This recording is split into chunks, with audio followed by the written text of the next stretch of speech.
আয়াত এবার মেয়ে দুটোর দিকে তাকিয়ে একটি শাড়ি এগিয়ে দেয়। কিচ্ছু করা নেই তার। সবাই যেভাবে তারা দিচ্ছে, এত কিছু ভাবার সময় নেই। এদিকে তার মা সেই বিকেলের পর থেকে আর দেখেনি। আয়াতের কিছুটা রাগ হয় তার মায়ের উপর। তাকে রেখে তার মা বান্ধবীকে নিয়ে ব্যস্ত। এদিকে মেয়ে দুটো তার সাজ শুরু করে দিয়েছে। একজন মেকআপ করছে, আরেকজন চুল স্টাইল করে বেঁধে দিচ্ছে। প্রায় 1 ঘন্টা পর রোশনি আয়াতের রুমে আসে। আয়াতের সাজগোজ এতক্ষণে শেষ। শাড়িও পরা শেষ, শুধু ফাইনাল টাচ দিচ্ছে। আয়াত নিজেকে এখনও দেখেনি। এসব সাজসজ্জা নিয়ে আয়াতের কোনো কোনো আগ্রহ ছিল না। সে সবসময় ন্যাচারাল থাকতে পছন্দ করে। সাজ বলতে চোখে একটু কাজল আর ঠোঁটে হালকা লিপস্টিক, ব্যাস এতটুকুই।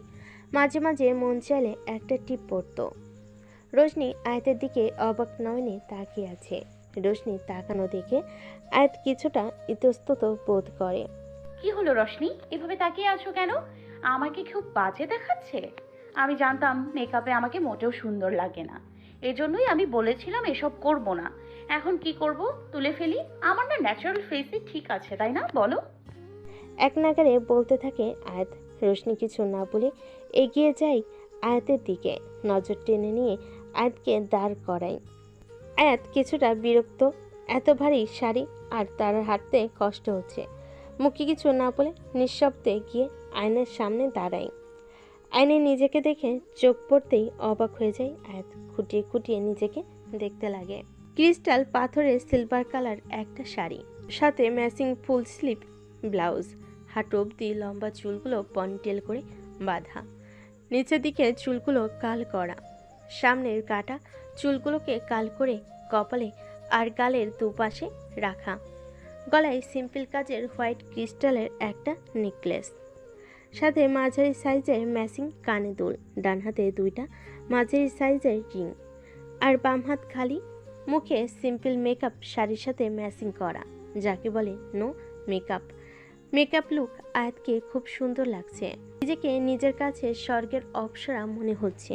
রোশনি আয়াতকে এক সাইড থেকে 2 হাতে জড়িয়ে ধরে উৎফুল্ল সুরে বলে ওঠে, আয়াত, তোমাকে কি সুন্দর লাগছে! আমি তো চোখে ফেরাতে পারছি না তোমার থেকে। আজকে সবাই তোমাকে দেখে খুশিতে পাগল হয়ে যাবে। রোশনির কথাই আয়াত মুচকি হাসে। রোশনি এবার আয়াতকে ছেড়ে কিছুটা দূরে গিয়ে দাঁড়ায়। আয়াত এবার রোশনিকে একবার উপর থেকে নিচ পর্যন্ত ভালোভাবে দেখে নেয়। হোয়াইট আর গোল্ডেনের কম্বিনেশনের একটা লেহেঙ্গা পরেছে। ওনা এক সাইডে ঝোলানো, কাঁধ পর্যন্ত চুল কাল করা। লেহেঙ্গার সাথে ম্যাচিং করে গলার সেট, কানের দুল, মাথার হোয়াইট কালারের একটা ছোট টিকলি, মুখে ভারী মেকআপ। তোমাকেও অনেক সুন্দর লাগছে রশনি। কিন্তু তোমার থেকে কম। তারা আরও কিছুক্ষণ টুকটাক কথা বলে। এর মধ্যে মেয়েড এসে তাদেরকে নিচে যেতে বলে। আর তার রোশনিও নিচে গার্ডেন এরিয়াতে চলে যায়। গার্ডেন এরিয়াতে আয়াত অবাক নয়নে চারিদিকে চোখ বুলায়। খুব সুন্দর করে সব কিছু সাজানো, দুপাশে লোকজন দাঁড়ানো। মাঝ বরাবর একটা রাস্তা, যেটা দুপাশে রং বেরঙের লাইট জ্বালানো। রাস্তাটা রেড কার্পেটে মোড়ানো। রাস্তা বরাবর সামনে একটা মাঝারি সাইজের স্টেজ। স্টেজটা সম্পূর্ণ সাদা গোলাপ দিয়ে সাজানো। মাঝখানে একটা গোল টেবিল, যার উপর 3 তলা অফ হোয়াইট একটা কেক রাখা। সবার সাথে সামনে দাঁড়ানো আয়াতের বাবা মা। তার বাবা মা খুব সুন্দর করে সেজে এসেছে। সবাই সাদার মধ্যেই ড্রেস পরেছে। আজকের থিম সম্পূর্ণ সাদা।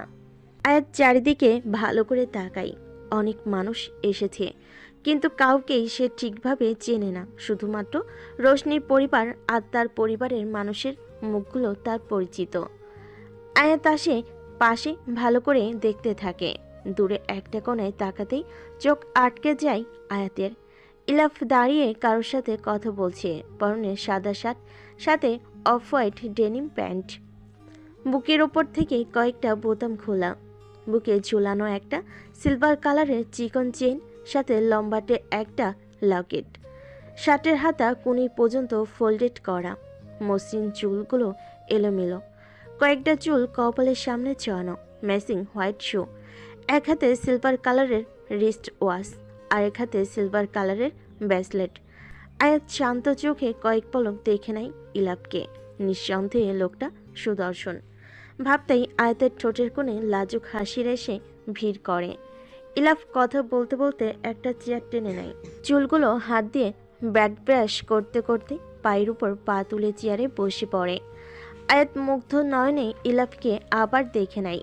এই সুদর্শন আর সুন্দর চেহারা থেকে তার মুখ ফেরাতে ইচ্ছে করছে না। ইলাপ মোটেও অনুষ্ঠানে আসতে চায়নি। তার বাবা তাকে অনেক অনুরোধ করেছে উপস্থিত হওয়ার জন্য। এখানে তাদের অনেক বিজনেস রিলেটেড লোক আসবে, তাছাড়া অনেক আত্মীয় স্বজন আর মিডিয়ার লোকেরা তো আছেই। ইলাপ না থাকলে তারা নানা মন্তব্য করবে। অযথা কোনো কথা বাড়তে চায় না ইলাপ, তাই দাঁতে দাঁত চেপে অনুষ্ঠানে উপস্থিত হয়। এতক্ষণ ইলাপ তার গার্ডদের সাথে কথা বলছিল। জল শক্ত হয়ে আছে তার। অজানা কারণে তার অনেক রাগ হচ্ছে, কিন্তু মুখ দেখে বোঝার উপায় নেই। ইলাপ চেয়ারে বসে সামনে তাকাতেই আয়াতের সাথে চোখাচোখি হয়ে যায়। আয়াত অনিমেষ তার দিকে তাকিয়ে আছে। আয়াতের চোখে চোখ পড়তেই তার গম্ভীর চেহারা নিমিষেই উজ্জ্বল হয়ে ওঠে।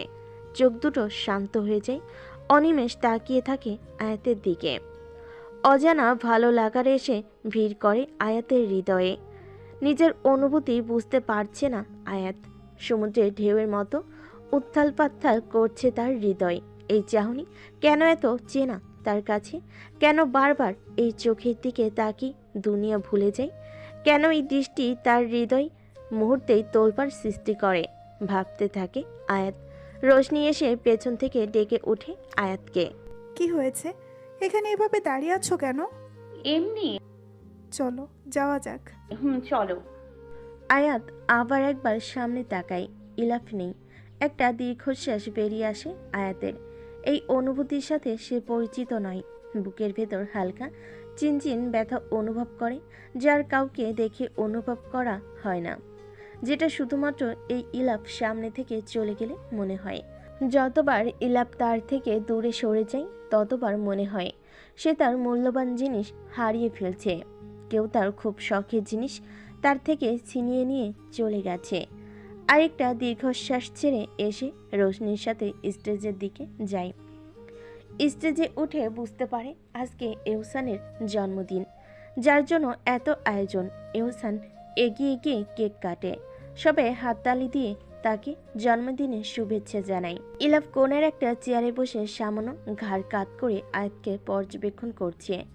আজকে আয়াতকে খুব সুন্দর লাগছে। ইলাফ মুচকি হেসে আয়াতের দিকে তাকিয়ে আছে। আয়াতকে দেখার জন্য সে এই অনুষ্ঠানে এসেছে, না হলে এসব আত্মীয় স্বজন প্রেস মিডিয়া কোনো কালে সে তোয়াক্কা করে না। আয়াত অশান্ত চোখে বার কয়েক এদিক সেদিক তাকিয়েছে। কাকে খুঁজছে, কেন খুঁজছে সে নিজে জানে না। এহসান একে একে সবাইকে কেক খাইয়ে দেয়। আয়াতকে খাওয়াতে গেলে সে নাক মুখ কুচকে ফেলে। এহসান ভুরু কুচকে তাকায় আয়াতের দিকে। পরক্ষণে আয়াত নিজেকে স্বাভাবিক করে এহসানের হাত থেকে কেক নিয়ে নেয়। এহসানকে খাওয়ানোর সুযোগ না দিয়ে নিজে নিয়ে খেয়ে ফেলে। দূর থেকে তা দেখে ইলাফ মুচকি হাসে, বিড়বিড় করে বলে ওঠে, That's my girl. And my girl always knows her limit. She won't cross it. চওড়া হয় তার হাসি। এহসানের কেক খাওয়ানো শেষ হলে মাহফুজা বেগম এগিয়ে আসে। সকলকে উদ্দেশ্য করে বলতে থাকে, আপনারা সবাই নিশ্চিত এখানে জন্মদিনের পার্টিতে এসেছেন। আজকে আমার ছোট ছেলে এহসান খানের জন্মদিন। আজকের দিনটা তার জন্য খুবই স্পেশাল। আর এই স্পেশাল দিনে মা হয়ে আমি তাকে খুব মূল্যবান একটা গিফট দিতে চাই, যে গিফটটা তার আজকের দিনকে আরও বেশি স্পেশাল করে দেবে। সবাই উৎসুক নয়নে মাহফুজার দিকে তাকিয়ে আছে। কি এমন গিফট দিতে চলেছেন সেটাই জানার জন্য সবার উপচে পড়া আগ্রহ। সকলের দিকে তাকিয়ে মাহফুজা মুচকি হাসে, আয়াতের পাশে দাঁড়ায়। সব উৎসুক নজর এখনো তাদের দিকে। সবার এরকম তাকানো দেখে আয়াত কিছুটা বিব্রত বোধ করে। মাহফুজা বেগম সকলের দিকে তাকিয়ে আবার বলতে শুরু করে, জমশেদ খান ও মাহফুজা খানের ছোট ছেলে এহসান খানের সাথে আতিক চৌধুরী ও রোমানা চৌধুরীর একমাত্র মেয়ে ইয়ানা চৌধুরী আয়াতের সাথে বিয়ে ঠিক করা হয়েছে। আর আজকে তাদের এঙ্গেজমেন্ট। এহসান আয়াতের দিকে তাকিয়ে মুচকি মুচকি হাসছে। আয়াত যেন আকাশ থেকে পড়ল। বিয়ে? কার বিয়ে? কিসের বিয়ে? আয়াতের মাথা ভন ভন করছে। এদিকে ইলাপের মুখে থাকা হাসি মুহূর্তেই মিলিয়ে গেছে। রাগে ধপ করে জ্বলে ওঠে তার চোখ দুটো, হাত মুষ্টি বদ্ধ করে নেয়। রাগে ইলাপের শরীর মৃদু কাঁপছে। আয়াত অজানা কারণে আবার এদিক ওদিক তাকাচ্ছে। হঠাৎ ইলাপের সাথে চোখাচোখি হয়ে যায়। ইলাপের চোখে চোখ পড়তে আয়াতের শীতদারা বেয়ে এক শীতল স্রোত বয়ে যায়। ইলাপ শান্ত দৃষ্টিতে আয়াতের দিকে তাকিয়ে আছে, যেন কিছুই হয়নি। হালকা চওড়া করে একটা মুচকি হাসি দেয়, সাথে সাথে আয়াত চোখ নামিয়ে নেয়। সে এই চোখের দিকে তাকাতে পারছে না। এই শান্ত চোখ তাকে জ্বালিয়ে পুড়িয়ে দিচ্ছে। তার সাহসে কুলাচ্ছে না ওই চোখে চোখ রাখার। অজানা অপরাধবোধ তাকে ঘিরে ধরেছে। সে বুঝতে পারছে না এই অনুভূতির কারণ কি। আপনা আপনি সে হৃদয়ে মৃদু ব্যথা অনুভব করেছে। তার বুক হালকা চিনচিন করে ব্যথা করছে। একটু আগেও তো সে এই শান্ত চোখের দিকে অনিমেষ তাকিয়েছিল। কই, তখন তো এরকম হয়নি। এখন এত ভয়, এত জড়তা কেন কাজ করছে তার? চোখের কোণে বিন্দু বিন্দু পানি জমাট বাঁধছে। রাগে অভিমানে তার গলায় কান্নারা দলা পাকাচ্ছে। কিন্তু কিসের রাগ, কিসের অভিমান সে বুঝতে পারছে না। ইলাপ নিজের জায়গা আরও আগেই ত্যাগ করেছে। এখানে সে বেশিক্ষণ তাকিয়ে এসব দেখতে পারবে না। সহ্য করতে না পেরে যদি সে ভুলবশত কিছু করে ফেলে, না না, সে কখনো এটা করবে না। তাহলে আর আয়াত তাকে ভালোবাসবে না, তাকে ঘৃণা করবে। আয়াতের ঘৃণা বস্তু সে হতে চায় না। দ্রুত সেই স্থান ত্যাগ করে নিজের রুমে চলে যায় ইলাপ। রোমানা বেগম আয়াতের পাশে এসে দাঁড়ায়। আয়াতের মাথায় হাত বুলিয়ে বলে ওঠে, সারপ্রাইজ কেমন লেগেছে? আয়াত রোমানা বেগমের দিকে তাকায়। এতক্ষণে জমে থাকা চোখের পানি টুপ করে গাল বেয়ে গড়িয়ে পড়ে। রোমানা বেগম শব্দপুণে তা মুছে দেয়। রোমানা বেগম আদরে আশকারা পেতে আয়াতকে জড়িয়ে ধরে হু হু করে কেঁদে দেয়। সবাই বুঝতে পারে আয়াতকে আগে থেকে কিছু জানানো হয়নি। সবাই ব্যাপারটা স্বাভাবিকভাবেই নেয়, কিন্তু আয়াত স্বাভাবিকভাবে মেনে নিতে পারছে না। অজানা ব্যথায় তার হৃদয় ক্ষত বিক্ষত হয়ে যাচ্ছে, কলিজা পুড়ে ছাই হয়ে যাচ্ছে। রোমানা বেগম মেয়ের মাথায় হাত বুলিয়ে দেয়, আদুরে গলায় বলে, এহসান খুব ভালো ছেলে আয়াত, তোকে খুব ভালো রাখবে, খুব সুখে রাখবে। তোদের বিয়ে আরও 10 বছর আগে থেকেই ঠিক হয়ে আছে। আয়াত কিছুটা চমকায়। ছোটবেলা থেকেই এহসানের সাথে তার বিয়ে ঠিক হয়ে আছে, আর সেটা সে আজকে জেনেছে। অভিমান জেকে ধরে তাকে। ধীরে ধীরে মাকে ছেড়ে সোজা হয়ে দাঁড়ায়। সে নিজেকে বাইর থেকে কিছুটা স্বাভাবিক করে নেয়। নিয়তি যা লিখে রেখেছে তাই হবে ভেবে এগিয়ে যায় এহসানের দিকে। মা বাবার বাধ্য সন্তানের মতো এহসানের সাথে এঙ্গেজমেন্ট হয়ে যায়। সকালে করতালি দিয়ে তাদের নতুন জীবনের জন্য শুভকামনা জানায়। স্টেজে আরও কিছুক্ষণ থেকে আয়াত রুমে চলে আসে। এখানে তার দম বন্ধ হয়ে যাচ্ছিল। রুমে এসে খাটে বসে পড়ে সে। সব কিছু কেমন বিষাদময় লাগছে। এমন না যে এহসান ছেলেটা খারাপ। এহসানও দেখতে বেশ সুদর্শন, লম্বা পুরুষালী দেহ, উজ্জ্বল ফর্সা গায়ের রং, উচ্চ শিক্ষিত, ভালো ফ্যামিলি। বাবার পরে বাবার বিজনেস সে সামলাবে। এহসানকে রিজেক্ট করার মতো কোনো কারণ নেই। তাও এহসানকে মেনে নিতে পারছে না আয়াত। এহসানকে নিজের অর্ধাঙ্গ রূপে সে কিছুতেই বসাতে পারছে না। খাট ছেড়ে উঠে দাঁড়ায় সে। শরীর ভার ভার লাগছে তার। ফ্রেশ হওয়া জরুরি। শাড়ি পাল্টে একটা প্লাজো আর টপস পরে নেয় আয়াত। ফ্রেশ হয়ে এসে শুতে যায়। তার প্রচণ্ড মাথা ব্যথা করছে, মাথার যন্ত্রণায় ফেটে যাচ্ছে। সে একটা পেন কিলার খেয়ে শুয়ে পড়ে মধ্যরাতে। আচ্ছা আকাশ ভাইয়া, মানুষ বিয়ে কেন করে? সারা জীবন বন্ধু হয়ে একজন আরেকজনের পাশে থাকার জন্য বিয়ে করে চাঁদ। বিয়ে করলে কি আর বন্ধুরা আলাদা হয় না? না চাঁদ, বিয়ে একটা পবিত্র সম্পর্ক। বিয়ে করে দুজন মানবী সারা জীবনের জন্য বন্ধু হয়ে যায়। তাদের এই বন্ধুত্ব তারা না চাইলে কেউ কখনো ভাঙতে পারে না। একসাথে থাকার জন্যই বিয়ে করে। নিজের বন্ধুকে সবসময় কাছে রাখার জন্য, কাছে পাওয়ার জন্য বিয়ে করে। তাহলে আকাশ ভাইয়া চলো আমরাও বিয়ে করি।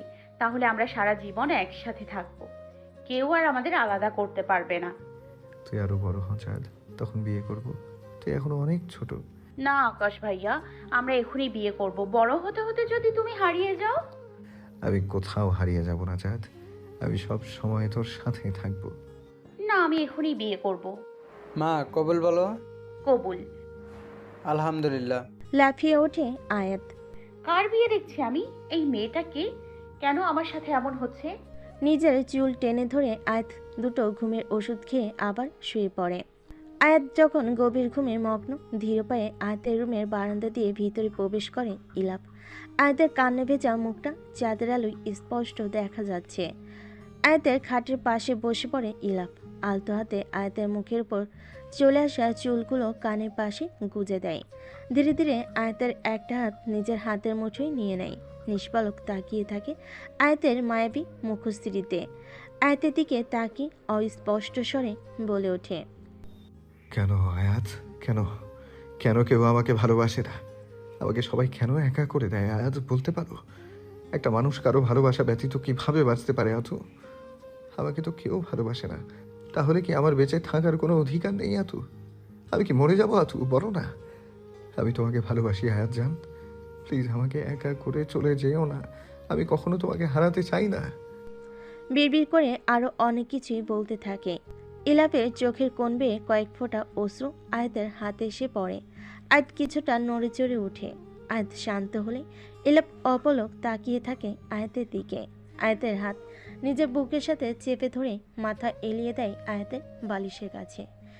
এভাবে কতক্ষণ ছিল মনে নেই ইলাপের। ভোরে পাখির কিচিমিচির আওয়াজ কানে আসতেই চোখ খুলেই ইলাপ আয়াতের ঘুম এখনো ভাঙেনি। এত সকালে ভাঙার কথা না। ইলাপ আয়াতের ঘুমন্ত মুখের দিকে কয়েক পলক তাকিয়ে থাকে। খুব শীঘ্রই তোমাকে আমার করে নেব আয়াত জান। মিস সিয়ারা চৌধুরী আয়াত থেকে মিসেস সায়ান ইতিজাজ ইলাফ হতে আর বেশি দেরি নেই। তৈরি থেকো আয়াত জান। বলে এগিয়ে যায় আয়াতের দিকে। আয়াতের ঘুমন্ত চোখে পরপর কয়েকটা চুমু খায়। এরপর কপালে গভীর চুমু খেয়ে উঠে দাঁড়ায়। ইলাপ উঠতে নিলেই হাতে টান লাগে। ইলাপ ফিরে তাকিয়ে দেখে আয়াত তাকে ধরে আছে। ঘুমের কারণে চোখ ঠিকভাবে খুলতে পারছে না। ঘুমজনক কণ্ঠে আয়াত বলে ওঠে, আর একটু থাকো প্লিজ, তোমাকে অনেক মিস করি আমি। ইলাফ হালকা হাসে। সে জানে আয়াত ঘুমের ঘরে এসব বলছে। ঘুম কেটে গেলে আর কিছুই মনে থাকবে না।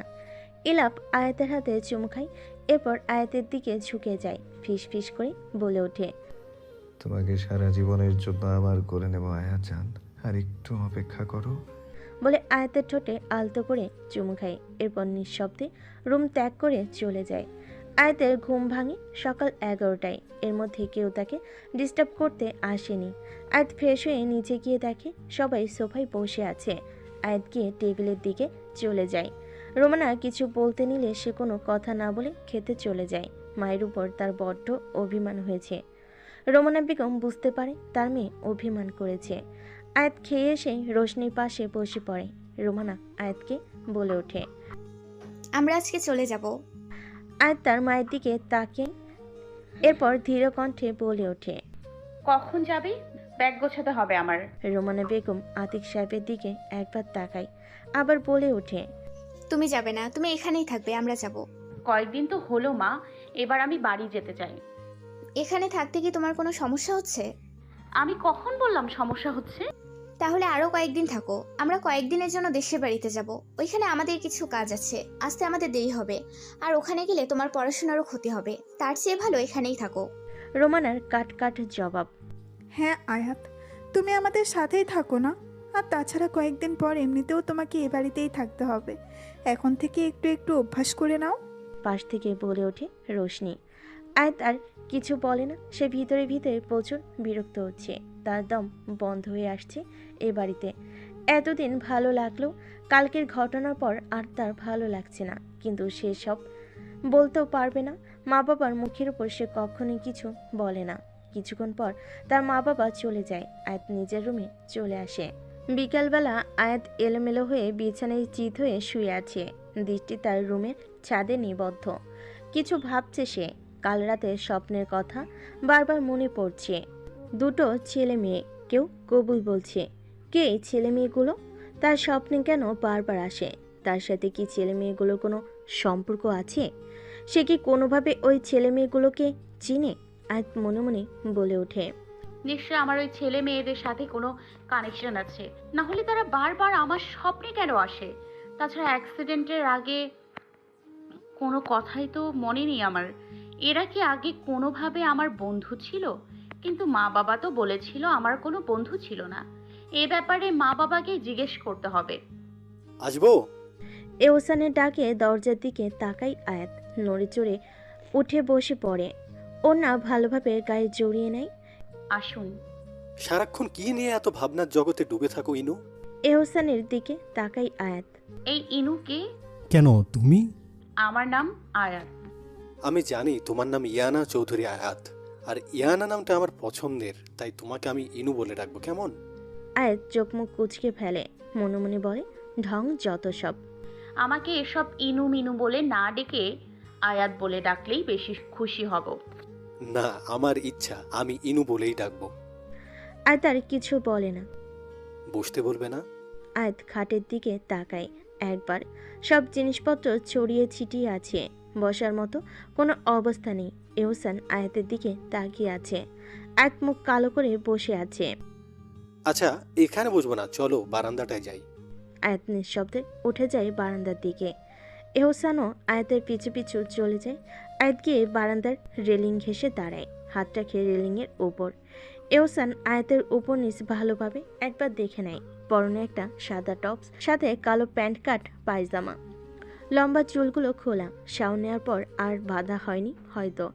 সামনের দিকে দুপাশ করে একটা ওড়না গলায় ঝুলানো। এহসান ধীর পায়ে আয়াতের দিকে এগিয়ে যায়। কিছুটা দূরত্ব রেখে আয়াতের পাশে দাঁড়ায়। আয়াত রেলিং ধরে সামনে তাকিয়ে আছে, আর এহসান এক মনে আয়াতের দিকে তাকিয়ে আছে। চুপচাপ দাঁড়িয়ে আছে দুজনে। তোমার কি মন খারাপ ইনু? নীরবতা ভেঙে এহসান বলে ওঠে, না। তাহলে কোনো কথা বলছো না যে? আয়াত একবার তাকায় এহসানের দিকে, তার দিকেই গভীর চোখে তাকিয়ে আছে। চোখে চোখ পড়তে চোখ ফিরিয়ে নেয় আয়াত। তুমি কি এই বিয়েতে খুশি হওনি? তোমার কি এই বিয়েতে মত নেই? আপনি আগে থেকে জানতেন আমাদের বিয়ের কথা? এহসানের দিকে না তাকিয়ে জিজ্ঞেস করে আয়াত। হ্যাঁ, আমি আরো অনেক আগে থেকেই জানতাম। তাহলে আমি কেন জানতাম না? জানি না কেন তোমাকে জানানো হয়নি, কিন্তু আমি অনেকবার তোমার সাথে কথা বলতে চাইতাম। মমকে বারবার বলতাম তোমার সাথে আমাকে কথা বলিয়ে দিতে, কিন্তু সবাই বারণ করত। কেউই চাইতো না আমাদের কথা হোক, বিশেষ করে তোমার মা। মা? কিছুটা অবাকের সুরে বলে আয়াত। তোমার পড়াশোনা যাতে ক্ষতি না হয় সেই কথা মাথায় রেখে তোমাকে জানানো হয়নি। দীর্ঘশ্বাস ছাড়ে আয়াত ছোট্ট করে উত্তর দেয়, ও। ইনু, তোমাকে কিছু কথা বলি? জানো, যখন থেকে আমি শুনেছি তোমার সাথে আমার বিয়ে ঠিক হয়ে আছে, তখন থেকেই আমি তোমাকে নিয়ে স্বপ্ন দেখা শুরু করেছি। বিয়ের পর আমরা কি করব না করব, কোথায় ঘুরতে যাব, সব ঠিক করে ফেলেছি। আমি তোমাকে অনেক ভালোবেসে ফেলেছি ইনু। নিজেকে আমি অনেক কষ্ট করে তোমার থেকে দূরে রেখেছি, কত রাত ছটফট করেছি।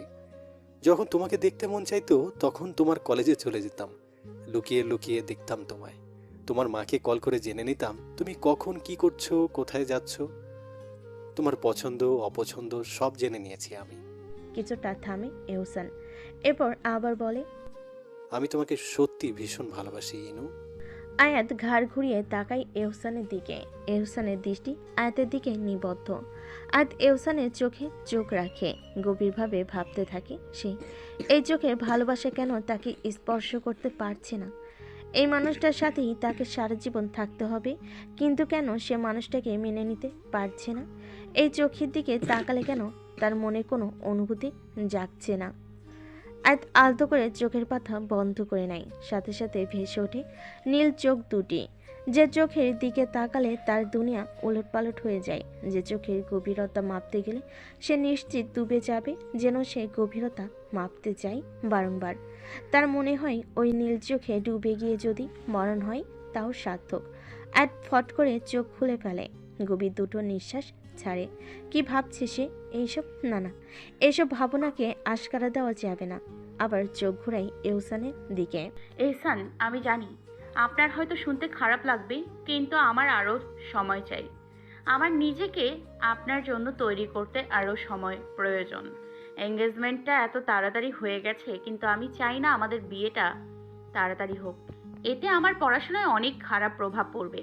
আমি পড়াশোনার পাশাপাশি আপনার জন্য নিজেকে মেন্টালি প্রিপেয়ার করতে আমার আরও সময় প্রয়োজন। আশা করি আপনি বুঝতে পারছেন। এহসান করুণ দৃষ্টিতে তাকায় আয়াতের দিকে, ধীর কণ্ঠে বলে ওঠে, ইনু, আমি অনেক কষ্টে তোমায় ছাড়া এতদিন থেকেছি, আর কত অপেক্ষা করাবে আমাকে ইনু? আয়াত এহসানের দিকে তাকায়। এই লোকটার জন্য তার মন থেকে কোনো মায়া কাজ করছে না। কিভাবে ভালোবাসবে এই লোকটাকে? কিভাবে সারা জীবন থাকবে? আদৌ থাকতে পারবে তো? এহসানের প্রতি তো শুধু তার দয়া আর করুণা কাজ করছে। এহসান, আপনি প্লিজ ভালোভাবে ভেবে দেখুন। নরম কণ্ঠে বলে আয়াত। ঠিক আছে, আমি তোমাকে জোর করব না। তোমার যখন মন চাইবে তখনই আমাদের বিয়ে হবে, এর আগে নয়। ধন্যবাদ। শুধু ধন্যবাদ এই কাজ হবে না। আয়াত ছোট ছোট করে তাকায় এহসানের দিকে। এহসান মুচকি হাসে। ভয় পেতে হবে না। এই ধন্যবাদের বদলে আমি তোমার ফ্রেন্ড হতে চাই। বিয়ের আগ পর্যন্ত অন্তত একসেপ্ট করবে কি? নাকি আমি সেটারও যোগ্য নই? ঠিক আছে। আয়াত আর দাঁড়ায় না, উল্টো ঘুরে রুমে চলে আসে। এহসান নীরবে কিছুক্ষণ দাঁড়িয়ে থাকে। এরপর সেও চলে যায় রুমের বাহিরে। এতক্ষণ বারান্দার এপাশ থেকে সবকিছু দেখতে পেয়েছে ইলাপ। রাগে তার চোয়াল শক্ত হয়ে গেছে। হাত মুষ্টিবদ্ধ করে দাঁড়িয়ে আছে সে। এক হাতে নিজের চুল খামচে ধরে, দাঁতে দাঁত চেপে হিসিয়ে বলে ওঠে। কেন এহসান, কেন? তোকে কেন আমার আয়াতকেই ভালোবাসতে হবে? আরও তো কত মেয়ে আছে। হায়াতকেই কেন? হায়াত শুধু আমার আয়াত জান। পরক্ষণেই আয়াতের বলা কথাগুলো মনে পড়তেই হেসে ওঠে ইলাপ। হঠাৎ সব রাগ উধাও হয়ে যায়। আমি জানি আয়াত কখনো তোকে ভালোবাসবে না। তার চোখে তোর জন্য কোনো মায়া, কোনো ভালোবাসা নেই। আয়াত শুধু আমাকে ভালোবাসবে। আমার আয়াত, আমার কলিজা, শুধু সময়ের অপেক্ষা। এরপর তুমি সারা জীবনের জন্য শুধু আমার হয়ে যাবে আয়াত জান। রাতের বেলা খাওয়া দাওয়া শেষ করে রুমে চলে আসে আয়াত। এখন বাজে রাত 11:17। এখন তার ঘুম আসবে না। একটা বই হাতে নিয়ে বারান্দায় চলে যায় সে। বারান্দার এক কর্নারে একটা হলুদ বাতি জ্বলছে। চেয়ার টেনে সেখানে বসে পড়ে। বাইরে স্নিগ্ধ বাতাস আর হালকা চাঁদের মতো হলদেটে আলো, একদম মন প্রফুল্ল করার মতো। আয়াত পরপর কয়েকটা নিঃশ্বাস নিয়ে স্নিগ্ধ বাতাস নিজের ভিতর টেনে নেয়। এরপর মনোযোগ দেয় বইয়ে। আয়াত খুব মনোযোগ দিয়ে বই পড়ছে। কয়টা বাজে সেদিকে খেয়াল নেই। তার ধ্যান জ্ঞান সব এখন বইয়ের ভিতর। এই একটা জিনিস আয়াত খুব ভালোবাসে, বই পড়ে এক মুহূর্তেই আয়াতের সকল দুঃখ, সকল মন খারাপ তুড়ি মেরে উড়িয়ে দিতে পারে। আয়াত যখন মনোযোগ দিয়ে বই পড়ে তখন নিজের আলাদা একটা জগৎ তৈরি করে নেয়। এই যে মিস ইয়ানা আয়াত। কারোর গুরুগম্ভীর আওয়াজে আয়াত মাথা তুলে তাকায়। সামনের বারান্দা থেকে ইলাপ তাকে ডাকছে। ইলাপকে দেখে আয়াতের ভুরু কুঁচকে যায়। সে না দেখার ভান করে আবার বইয়ে মনোযোগ দেয়। তাকে যে ফেলে দিয়েছিল মনে আছে তার, শয়তান বেটা। মনে মনে ইলাপকে কয়েকটা কটু কথা শুনিয়ে বইয়ে মনোযোগ দেয়। এরপর তাকে ইগনোর করার চোয়াল শক্ত হয়ে যায় ইলাপের। এক লাফে সে তার বারান্দা থেকে আয়াতের বারান্দায় চলে আসে। সোজা গিয়ে আয়াতের সামনে দাঁড়ায়। এই যে মিস বেয়াদব। এক মাথা তুলে ইলাফের দিকে তাকায়। রাগে তার মাথায় আগুন জ্বলছে। এই লোক কিনা তাকে বেয়াদব বলছে। সোজা হয়ে উঠে দাঁড়ায় সে। এই যে কাকে বেয়াদব বলছেন আপনি? বেয়াদবের কি দেখেছেন? হ্যাঁ, কেউ ডাকলে তাকে সম্মান দিয়ে কথা বলতে হয়। কি জন্য ডেকেছে সেটা জিজ্ঞেস করতে হয়, ইগনোর করতে হয় না। আসছে আমার আদব লোক। আপনার সাথে কোনো কথা নেই, ভুলে গেলেন কিভাবে? আমাকে ফেলে দিয়েছেন, এখন আমার কোমর ব্যথা। শেষের কথাটা খানিক দুঃখের সুরে বলল আয়াত। ওটা তো এমনিতেও পড়ে যেতে তুমি। পড়ে গেলে যেতাম। আপনি ধরলেন কেন? আর ধরলেনই যখন ছেড়ে দিলেন কেন? ধাক্কাটা কিন্তু আপনার সাথেই খেয়েছি। আমার মন চেয়েছে তাই ধরেছি, আবার মন চেয়েছে তাই ফেলে দিয়েছি। কিছু করার থাকলে করো। জানতো এখান থেকে ডিস্টার্ব করবেন না। দেখছেন না পড়ছি। পড়ার সময় কেউ আমাকে ডিস্টার্ব করুক, সেটা আমি পছন্দ করি না। বলে আয়াত আবার বই নিয়ে বসে পড়ে। ইলাপও নিঃশব্দে আয়াতের সামনে বসে পড়ে। আয়াত একটা লং রেড শার্ট আর প্লাজো পরে আছে, চুলগুলো খোলা। ইলাপ আয়াতের দিকে তাকিয়ে আছে, গভীরভাবে দেখছে তার আয়াত জানকে। লাল রঙে আয়াতকে দেখতে একদম চেরি ফলের মতো লাগছে। ইলাপের মন চাচ্ছে এখনই টুপ করে খেয়ে ফেলতে। নিজের ইচ্ছাটাকে দমিয়ে রেখে আগের মতো একধানে তাকিয়ে থাকে আয়াতের দিকে। আয়াত বই থেকে চোখ তুলে তাকায় ইলাপের দিকে। এমা, আপনি এখানে বসেছেন কেন? আর এখনো যাননি কেন? ইলাপ কোনো উত্তর দেয় না। তার দৃষ্টি এখন আয়াতের দিকে। আয়াত কিছু না বলে বইয়ে মনোযোগ দেয় আর চোখে তাকায় ইলাপের দিকে। ইলাপ এখনও তাকিয়ে আছে। আয়াত দম আটকানো অস্বস্তি টের পায়। এই ইলাপ এখনও চোখ সরাচ্ছে না, কেমন গম্ভীর চেহারায় তার দিকে তাকিয়ে আছে, যেন এখনই কোনো পানিশমেন্ট দিবে তাকে। আয়াত কিছুটা অস্থির হয়ে এদিক সেদিক তাকায়, চোখের দৃষ্টি কোথায় নিবদ্ধ করবে বুঝতে পারছে না। আয়াত আবার বইয়ে চোখ রাখলো। আয়াতে মনে হলো ইলাপের দৃষ্টি আরো প্রখর হচ্ছে। আয়াত হাঁসফাঁস করতে থাকে, আর চোখে আবার তাকায় ইলাফের দিকে। কি আজব, এখনো তাকিয়ে আছে। এক হাত দিয়ে নিজের চোখ মুখে একবার হাত বোলাই আয়াত, কিছু লেগে আছে কিনা যার জন্য এভাবে তাকিয়ে আছে। কিছু তো নেই। আয়াত চুপচাপ আবার বইয়ে মনোযোগ দেয়। সময় যায়, কিন্তু ইলাপের কোনো হেলদোল নেই। আয়াতের বার দম বন্ধ হয়ে আসছে। না, পরিস্থিতি স্বাভাবিক করতে হবে। নিজেকে প্রস্তুত করে কিছুটা জোর গলায় বলে ওঠে, কি সমস্যা, এভাবে তাকিয়ে আছেন কেন?